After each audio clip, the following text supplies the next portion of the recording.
అందరికీ నమస్కారం. నా పేరు లహరి. ముందుగా అందరికీ శివరాత్రి శుభాకాంక్షలు. మీకు తెలుసా శివరాత్రి రోజున ఎందుకు ఉపవాసాలు ఇంకా జాగారాలు చేస్తారో? నేనున్నా కదా, నేను చెప్తా, వినండి.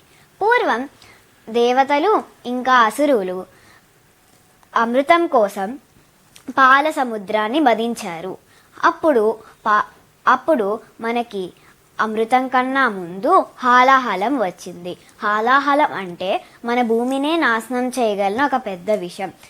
అందుకు మన పరమశివుడు ఆ హాలాహలాన్ని ఆయన కంఠంలో దాచారు.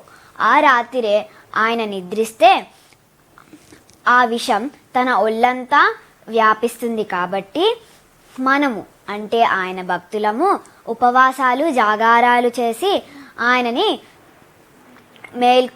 మేల్కొలుపొంచాము. ఈరోజే మాఘమాస కృష్ణపక్ష చతుర్థిగా ప్రసిద్ధి చెందింది.